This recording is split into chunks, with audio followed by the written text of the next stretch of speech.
Hi everyone, and welcome to Weekly Cooking with Becky. Today we are making 2-ingredient brownies. So I have already done most of the work before I came on because this is like so easy. In one bowl, I have melted 11 ounces of chocolate. So, Lilly's comes in a 9-ounce bag, so I had to buy 2 bags and use a food scale.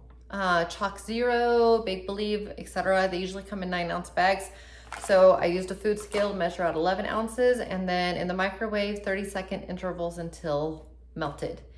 In my stand mixer, you can use a handheld, but it's gonna take about 5 minutes. You wanna take 6 eggs and beat them on high until nice and frothy. So if you have a stand mixer, you can be melting and preheating your oven to 350 and getting everything ready while it's going. So I already have everything set and I want to show you what frothy looks like. It almost doubles in volume when you really let it go. There is an optional teaspoon or tablespoon, depending on how much you want to add. You can add in some instant coffee if you want to cut out some of the stevia that's going to be in your baking chips. I'm not doing that. So melted chocolate, 8x8 pan that is lined with parchment. I'm going to spray the inside of the parchment before we bake. Normally you don't spray the inside of the parchment. You spray the outside to keep it sticking. This actually fit pretty fine, but because it's just eggs and chocolate, it's gonna stick and we wanna be able to peel away. So let me show you how we're gonna incorporate this.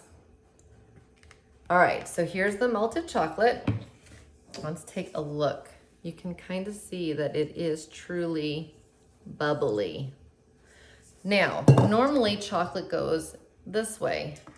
However, we're gonna do it the opposite. So you can probably see pouring in, it's very frothy. I'm gonna do about half.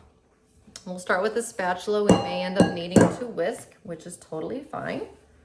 We're just gonna get to mixing. It will be a thin batter. That is totally okay.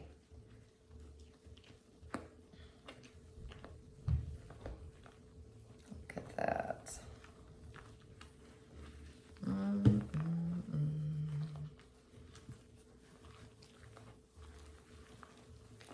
I may or may not have to bring out my whisk. My arm is already getting tired.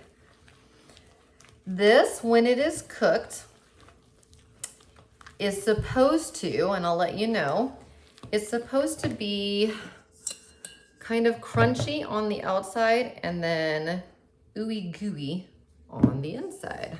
That's the goal. There I go again.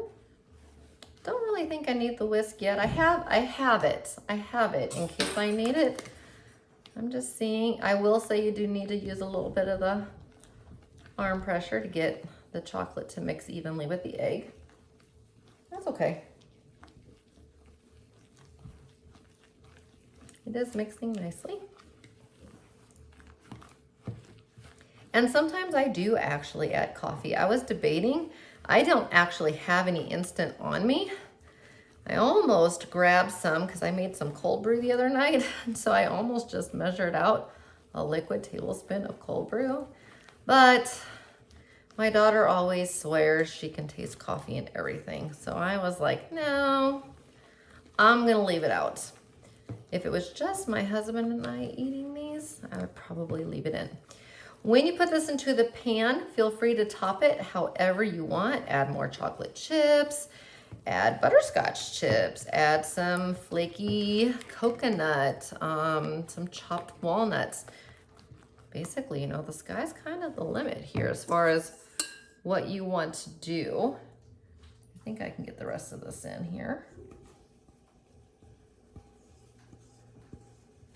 But you'll notice nice and frothy.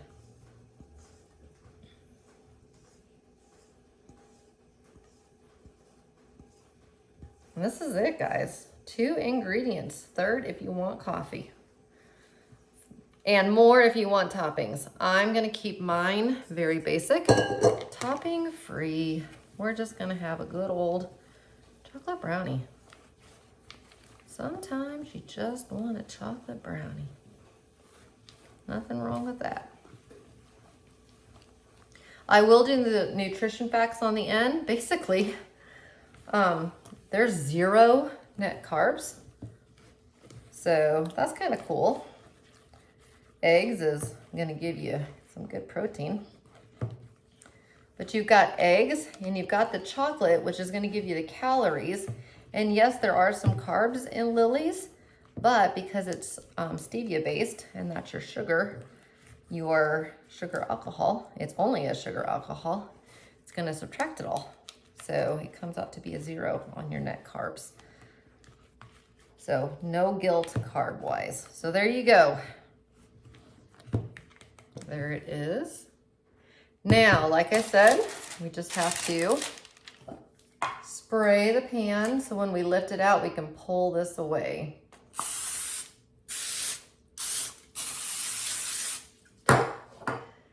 You have the option once cooled. Some people say that they like to remove the crust from the brownies and just only have like just the edges. So that basically you have middles and they'll be a little bit crispy on the top. Or you can just leave it as is. I don't know what I'm gonna do. I'll let you know at the finished product. I don't know. We'll see what kind of inspiration I get when I see them baked.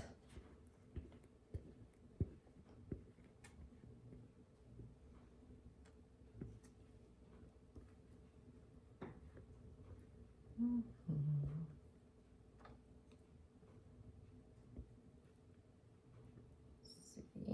trying to get all this in.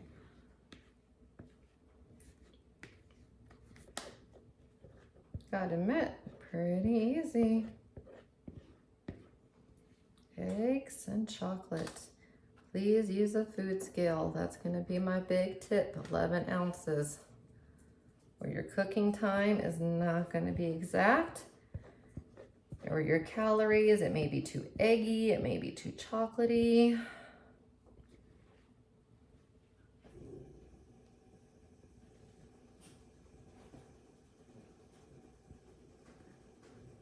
Alrighty, I'm just gonna spread this out. Like I said, this is the time where you would throw a topping on. I'm not going to. I am gonna show you one thing that I saw in a previous video with these two because of the frothy eggs.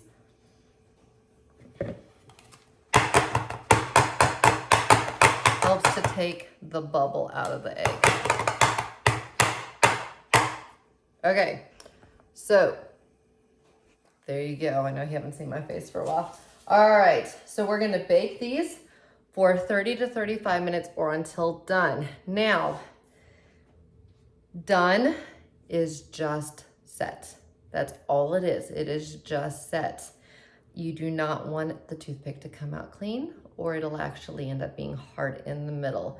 So when you're done, if the edges seem like they're kind of set and the middle has a slight jiggle, take it out. It's in a metal pan. It's gonna continue for a few minutes. So it says 30, I'm gonna set it for about 24-ish, 23, 24, and I will go from there. When it has a slight jiggle, I will pull it out. And when it cools down enough that I can actually handle them and do a taste test with you, I'll be back. All right, see you in a little bit.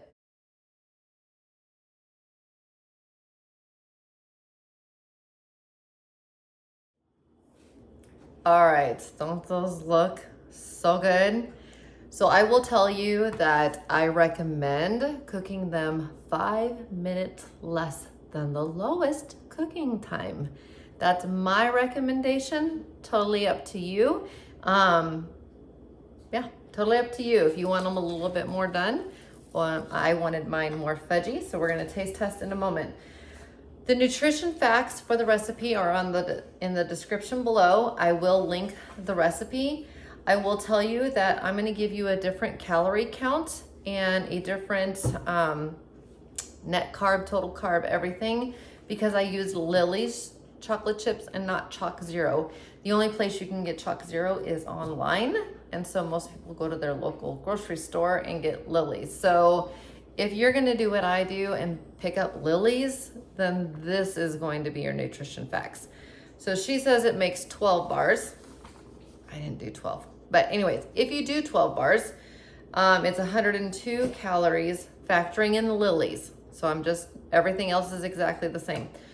7 grams of fat, 3 grams of protein, 15 total carbs, 9 grams of fiber, 6 grams of sugar alcohol. You take your, I didn't know that was going off. You take your total carbs, which is 15, you subtract the fiber, which is 9, you subtract the sugar alcohol, which is 6. 15 minus 15 is a 0 net carb brownie. So it still comes out to be 0 net carbs. Add 102 calories for 12. I did 9. So if you go with 9 brownies, which is what I did, you get 135 calories a brownie with 9 grams of fat, 2 grams of protein, 20 total carbs, if you're counting total, but here we go. 12 grams of fiber, 8 grams of sugar alcohol. So 20 minus 20 is 0 net carbs. So 135 calories, 0 net carbs. And I do calories and net carbs. So let's take a bite. These have been out of the oven for all of 15 minutes. I didn't want to let them cool all the way. Otherwise, that's about how thick they are.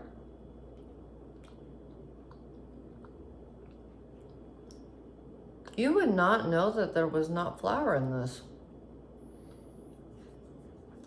This is amazing.